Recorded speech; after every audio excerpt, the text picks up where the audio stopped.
Hey everyone, I'm Tony Corbin, publisher of School Transportation News. I want to welcome you back to the School Transportation Nation podcast. This episode is brought to you by TransFinder, the leader in school bus routing software. We have a tech tip from Zonar and a special message from First Transportation Solutions driven by First Student. Hi, everyone. I'm Ryan Gray, Editor-in-Chief of School Transportation News. Our guest a little bit later today is Brooke Garcia, President and CEO of Four Seasons Transportation, a bus company based in Calgary, Alberta that provides transportation services for the special needs student community. And she's also one of this month's Rising Stars. You can go over and check out the October issue to learn more about her. Awesome. Yeah, Ryan, we got a great group of rising stars. There's 10 in all. I think we really highlighted some amazing people. That was all from readers out there, you guys submitting to us nominations. So we do appreciate you, School Transportation Nation and School Transportation News readers, for contributing. And it's all about the people, Ryan, isn't it? It definitely is. And right now, speaking of people, our hearts go out to everyone that lives along the Gulf Coast. Boy, they're really getting hammered. They had Hurricane Laura just a few weeks ago.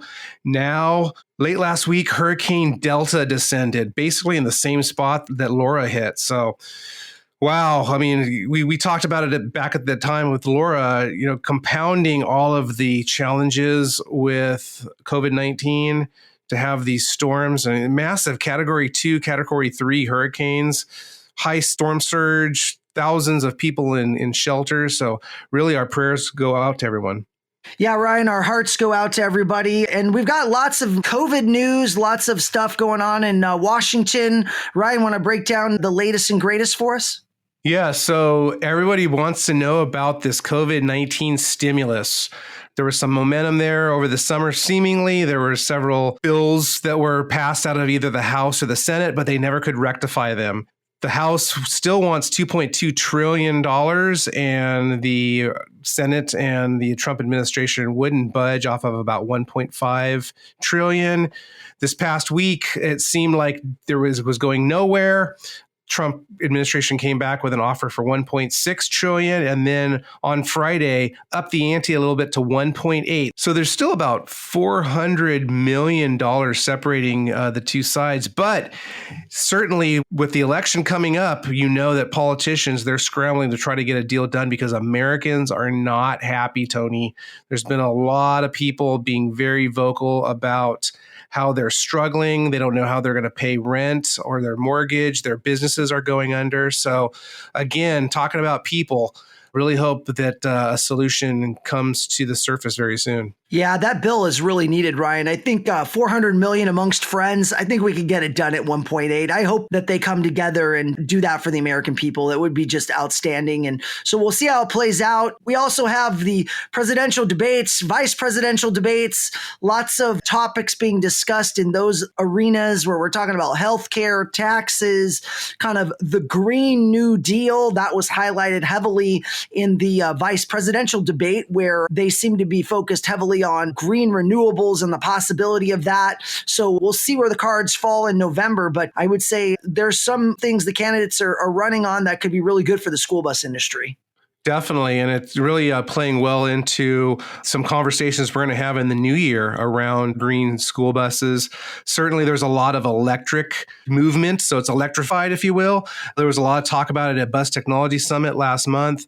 There are programs going out in Massachusetts, Vermont, across the nation, not just California. But speaking of California, they just celebrated last week California Clean Air Day. So again, as they move here in the Golden State to zero emissions, I think they're pushing for all passenger vehicles that we purchase to be zero emissions by something like 2035. So that's just around the corner. I mean, 14, 15 years, that'll fly by quick. So, and certainly that is the route that they're going toward for school buses. So it will be really interesting to see. Very good, Ryan. And then we also have some CDC updates. You want to give us a little more info on what they're reporting, especially coming into the Halloween season? Sure. Well, as the world turns with the CDC, seemingly they say something different every day. Speaking of Halloween, they said last week that COVID-19 deaths could reach about 233 or 234,000 by Halloween. So not good news. I know we're over 200,000 definitely right now. Saying, over 46,000 new COVID-19 cases are being reported a day. CNN reported that last Thursday saw the highest number of new reported COVID-19 cases, 57,191 in almost 2 months. 10 states saw their highest 7-day averages of new daily cases as well. The latest COVID-19 projections compiled by the University of Washington's Institute for Health Metrics and Evaluation indicate there could be over 363,000 cases and over 2,000 daily deaths by January 1st. But the numbers could be far worse. Over 427,000 cases and 7,400 daily deaths are projected if mandates keep easing. Universal masks, however, the projections show, would reduce total cases to 278,000 and a daily deaths to 1,200 by the beginning of the year. Yeah, it's a continued fight against COVID, Ryan. And this helpful tech tip is brought to you by Zonar, a leader in smart fleet management. This pandemic has taught us out of the tough times come great opportunities. Whether your buses are carrying students or delivering meals, make sure your fleet is equipped to protect everyone on board. Talk to a pro about digital inspections to ensure buses are properly disinfected. A modern ridership management system to support contact tracing. While you're at it, learn about a mobile app for parents and caregivers to track their children's bus route and get notified where their child is or when their next meal or school supply drop-off will arrive without calling you. Learn more at zonarsystems.com/protect. That's zonarsystems.com/protect. So speaking of CDC, it revised its COVID-19 guidelines last week to advise that the novel coronavirus can be spread through aerosols, which, quote, can linger in the air for minutes to hours, unquote, and travel farther than 6 feet. Until now, it was understood that the coronavirus is spread through respiratory droplets produced when an infected person coughs, sneezes, sings, talks, or breathes. And experts still believe that is the main way it is spread. But now, they also agree that airborne transmission is a key piece of the COVID-19 puzzle. Talk about spread in poorly ventilated areas. That's been one of the big concerns that the school bus industry has been dealing with. Keeping windows down, that's what the CDC has recommended all along. Here we are in fall, and the weather is starting to turn. The temperatures are dropping. How viable is a solution to keeping windows down, Tony? You know, there are a lot of new products that have come to market because of COVID-19 in response to COVID-19 to address a whole variety of problems. Ventilation being one of them. There are products now, in addition to some of the cleaning products we're seeing, that aim to freshen up the air, kill COVID-19 actually inside the bus, whether that's mounted in the air conditioning unit or somewhere else. So certainly there are a lot of options out there and more coming every day. But what about the long-term use of these new products?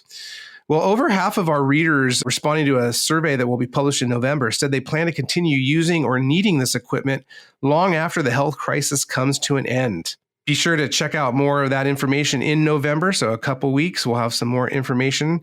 You can join in on our email list at stonline.com/go/e-news to be the first to read that this issue hot off the presses right when it comes out. So you can head over to STN Online and read all about it. Yeah, Ryan, just to touch a little bit on that ventilation system solutions, there are new solutions being developed to address these challenges. And I really believe that there is use cases for these products after the fact. No doubt cleaning, sanitizing is going to be the new normal. We can't fall back into our old ways. I know my wife and I were talking about when the coronavirus struck right in the beginning, we were almost like manic about just hand sanitizer, sanitizing doorknobs. And I believe that people are becoming more relaxed again about the situation, right? And that can be just, you're kind of just just realizing, life has got to go on. So how much do you change your life? How much do you change your routine? But I think the new normal of cleaning is going to be a big one. And ventilation, I know we have Brooke Garcia coming up, and she's in Calgary, and it can get real cold in Calgary. So I'm not sure about cracking all the windows open for ventilation. I know there's been a lot of discussion, a little bit of discomfort for the students, but I'm not sure we want to be changing the temperature on them so drastically, and that's a good practice. So I'm not really sure that there's a solution other than through air ventilation. So it's a very interesting topic that many are thinking about right now, and there are a lot of interesting developments going on out there, Ryan. We have a message from First Transportation Solutions, or FTS, driven by First Student. FTS brings customized transportation solutions from the student transportation experts. FTS is powered by partnership. They can solve your district's toughest routing, maintenance, and transportation management challenges. As a seamless extension of your team, FTS experts deliver custom designed solutions specific to your student transportation goals and needs. To learn more about how they can help your district cut costs and find efficiencies, email First Transportation Solutions at firstgroup.com or visit firststudentinc.com/FTS. That's this week's message from First Transportation Solutions, First Student's consulting arm of home to school transportation services. Hey, Tony, do you know what time it is? I don't, Ryan. What time is it? It's almost time for TSD Virtual. It's hard to believe it's less than a month away. We're fine-tuning details, but a full conference agenda is coming out very, very soon, so keep your eyes peeled for that. But some highlights. We've talked about Temple Grandin, the great mind that she has on the autism spectrum, an assistant professor at Colorado State University in Animal Services, the subject of an HBO movie about 10 years ago. She's going to be keynoting on November 9th. Really looking forward to that. We also last week talked about Dr. Marilyn Bull from Riley Children's Hospital in Indianapolis. She's also working with American Academy of Pediatrics, and she's going to be talking about new interim guidance from American Academy of Pediatrics for school buses. Speaking of which, Dr. Joseph O'Neill, one of Dr. Bull's associates at Riley Children's Hospital, is updating his 2018 paper on transporting students with special health issues, and especially what that means amid COVID. But check out some of these other items, Tony, that we're going to be discussing. We're bringing the Foundations of Special Needs Transportation. So yeah, that normal 3 to 4 hour seminar that's provided each year in Frisco, where we're boiling that down to an hour a day over November 9th, 10th, and 11th. So definitely stay tuned for that. Learning lessons from COVID-19. And as we've been talking about for now 8 months almost, there's a lot of lessons to be learned. Empathy training for school bus drivers and monitors, mainstreaming students with special needs on general education routes, overcoming the withholding of information from transportation. And that's an age-old dilemma right there. Transportation is always begging for more information from special ed and other departments. Out-of-the-box training and testing of staff in a virtual environment. Tackling HR and personnel issues, both the normal ones and all the issues brought along by this COVID-19 new normal. Video demos of proper child securement techniques, and so much more. So invite all of you, head over to tsdconference.com, register today. Again, it's November 9th, 10th, and 11th, all virtual. Unfortunately, all the on-site meetings have been shut down for the year. But with all these state associations having to cancel their conferences, national associations doing the same thing, I mean, we have stayed in business the best we can to provide you with all of the training and all of the experts and all of the networking that you need to get your jobs done and done well. So look forward to seeing you on the virtual stage November 9th, 10th, and 11th. Speaking of experts, Ryan, who's on your brain trust of experts that we can expect to be hearing from at TSD Virtual? Drop us some names. Alexandra Robinson, one of our tenured faculty members, along with her fellow tenured faculty member, Sue Schutrump of Trumbull County ESC in Ohio. We've got Pete Meslin, retired transportation director from Newport Unified School District, one of our editorial advisors. Kathy Furno, the Pupil Transportation Safety Institute. Fred Dolker of Dean Transportation up in Michigan. I mean, the list just goes on and on. Head over to tsdconference.com. Get to know these folks.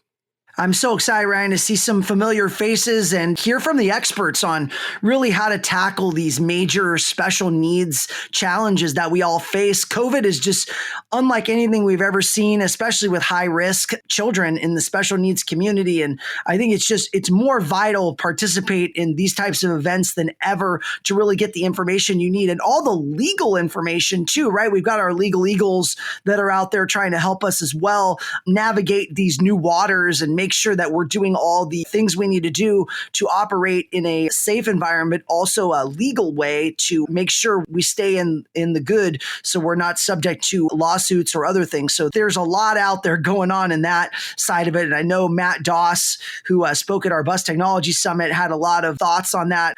You can also check out stnonline.com for all the great information and updates on TSD. Make sure and check out our event news. That's a great spot to see the latest updates on speakers and things like that. Something else we're going to really look forward to, Ryan, this fall is we're looking forward to more football. Yeah. And I love my Chargers, man. Raiders. Oh, boo, Raiders. You know what? The Chargers haven't been playing so well for me, but you know what? They've got a great combo out there with, the receiver, the quarterback. They're making big plays. Justin Herbert. I'm just really excited. And our friends at TransFinder in New York, they love fall and they love football too. And TransFinder is a leader in school bus routing software and logistics. And they've got the greatest software combo since football in the fall.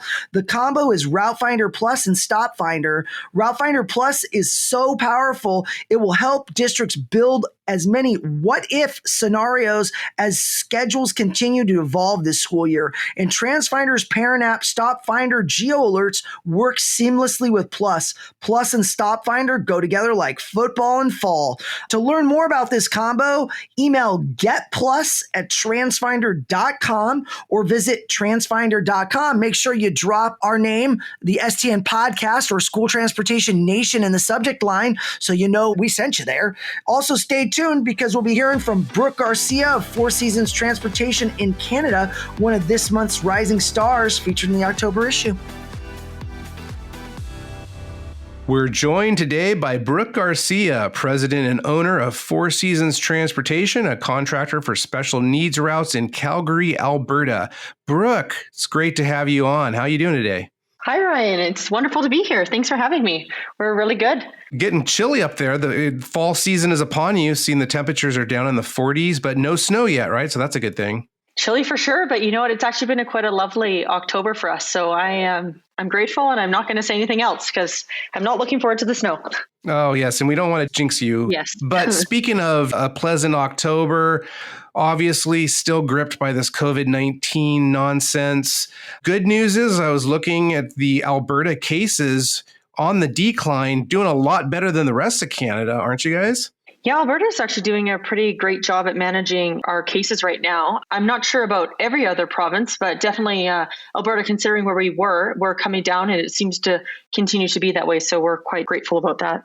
So tell us about Four Seasons and what you guys do. How many districts do you work with, and how many students are you transporting? So yeah, we work in Calgary and surrounding areas. So we work with about 10 different districts, and we transport daily probably close to 5,000 special needs students. So all we do is special needs, and we just run the small buses. Our focus is only on the children with very high needs in the special needs community. So we run, all over the city of Calgary, long distances and little buses. So it's pretty great. Okay. So all the kids up there, they are back in in-person class, correct? Not all the children, but it's an option right now in Alberta. The kids have the option of doing either online classes or they can choose to go back to school. But what we've seen as a trend in special needs is we have probably only about 10% of our students are choosing to do at home because lots of the families don't have the support to do that kind of at home learning for special needs kids. So we are fortunate all of our buses are running, and we've actually been able to get a few extra contracts through this time. So we're very fortunate, even with the climate of COVID right now.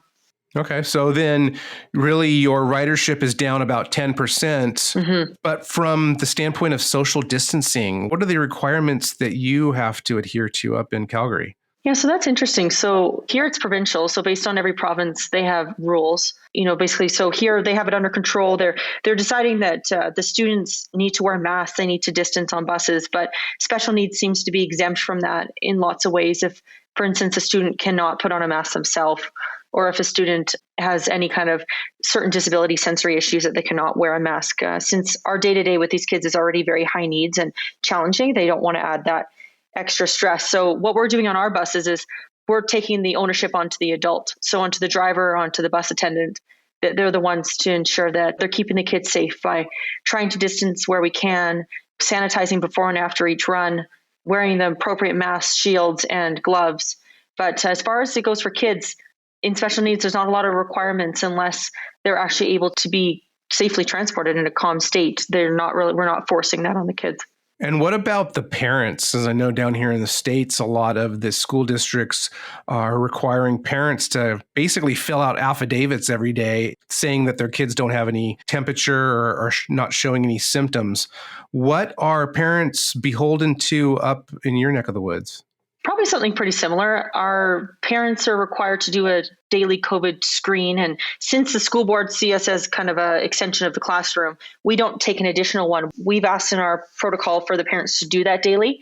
And our drivers do the exact same screen daily, and then also ask a few questions when the kids load in the morning. But it's really onto the parent to do the screening, and they will be held responsible. If something happens, like the child does come down with something at school or for some reason fall ill on the bus, the family will need to come and pick them up. So, but yeah, it's the same kind of thing. You got to sign off on it daily, but we aren't doing actual temperature checks through the driver.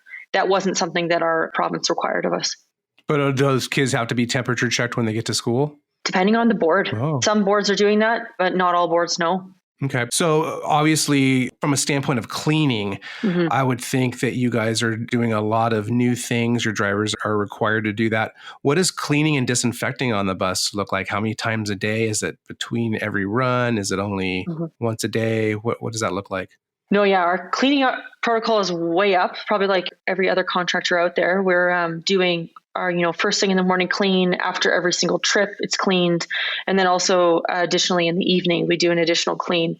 The interesting thing about special needs children is that as much as you try to social distance or clean, for every harness you have to do up, for every car seat or wheelchair you have to secure, you need to sanitize your hands, have a new set of gloves, re-clean the space. So it's very challenging when you're talking about these kiddos that you have very close contact with. It's how do you mitigate the risk for all of our people? So that's been our biggest challenge here. Has there been a lot of anxiety amongst your drivers when they were returning, thinking, what are we getting into? Worried about their own health, anything like that? Oh, absolutely. I found certain demographics were more nervous. Our retirees are nervous. Our young parents are nervous that bring young children on board, which, as everyone knows in the transportation industry, that makes up a lot of our drivers.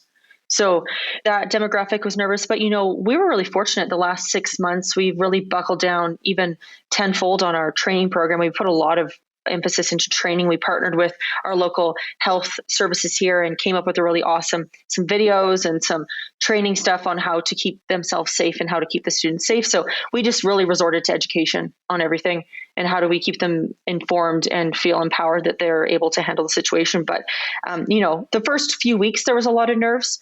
We saw some drivers drop out due to just feeling they couldn't handle the demand and the new expectations put on them. But generally speaking, things have now settled and we're seeing drivers are feeling more comfortable now. And I would imagine they're wearing mandatory masks, gloves, those kind of things. Yeah, mask or shield, depending on some of our drivers have issues, asthma, things like that. So some of them are in shields, but yes, it is mandatory mask at all times. Okay. And then I mentioned at the top, it's starting to get chilly up there north of the border, as well as throughout a lot of regions in the United States. A lot has been discussed in the industry about ventilation. Our Centers for Disease Control and Prevention, the CDC, has issued several different recommendations. And, basically now they're saying, hey, this is an airborne virus. They've been saying for a long time, for school buses, you need to keep the windows rolled down during routes and runs. Obviously, though, it's starting to get cold. Having the windows down, that's probably not going to work in a lot of areas. What's Canada or what's your province requiring you to do in terms of ventilation? And what challenges do you have with the temperature starting to dip? Yeah, that's a great question, Ryan, because that's something that not everybody's used to dealing with is those extreme lows. We can get to as cold as negative, 40 plus wind chill Fahrenheit, right? So we get really, really cold here. In our province, it's quite interesting. We have kind of two different protocols. There's a big bus protocol, and then they have a special needs protocol. Due to the lack of funding, they didn't want to add any additional routes. So we're not actually able to follow what necessarily the CDC is recommending as far as distancing and stuff like that. But all the windows are definitely open for ventilation at this point where we can, where possible. A lot of our kids on a good day can't handle the wind in their face due to breathing issues or sensory issues because of their different diagnoses. So we're doing the best we can. The drivers have their windows open. We crack the windows a bit where we can. But with the cold, yeah. Oh, man, a bus is cold on a good day, even with our super well-heated buses. It's going to be a challenge. At this point, we've kind of decided that we'll crack the windows when we can. We'll ventilate in between runs. We'll leave the driver's window open, do those kind of things. But the reality is that when it gets to that kind of cool weather, and based on the protocol for car seats, you can't be having big parkas underneath the car seat, right? Because it's not safe. So we need to keep the bus as warm as possible. So it's really up to us to ventilate in between our trips. And you mentioned funding is short. That's a lot of people's experience right now. What about technology? Because there's obviously some ventilation systems that have been developed that are now available, but they cost money. This would allow, of course, to keep the windows up, keep the heaters going, to have these like either, AC or non-AC evaporator mounted systems. Is that something you're looking into? Is that even something that's viable for you guys, depending on, what the different school boards, what they have to budget for these things? Yeah, that's definitely something in discussion. You have the ceiling mounted ventilation as well, like just for some airflow. But, at this point, our boards have been fantastic. They're really working with us. Our province is working with us, trying to get us some additional funding for PPE and just a basic day-to-day PPE, let alone a ventilation system. So that's definitely something we've been talking about. We've been researching how can we do that safely and keep the kids comfortable. But at this point, we haven't executed on any kind of ventilation system, but it's absolutely in our, part of our safety team is researching that right now. How can we do that when the weather does get to that kind of extreme cold? Still so many questions, not very many answers. I know. Really appreciate you taking some time out of your busy day and week to speak with us about what's going on in Calgary with those special needs kids. Thanks, Ryan. Take care. Thank you so much, Brooke. Also want to thank this episode's sponsors, TransFinder, Zonar, and First Transportation Solutions. We appreciate all of our listeners and subscribers. Stream all our previous episodes on Spotify, Apple Podcasts, or at stnpodcast.com. And subscribe and tell your friends. Email us at info@stnmedia.com with your questions and discussion topics, and maybe we'll get to them on a future episode. Visit stnonline.com for your news and analysis on all aspects of student transportation. And don't forget, registration for the TSD Virtual Conference and Trade Show, November 9th to the 11th, is open now, and you can sign up at tsdconference.com. See you all on the next episode.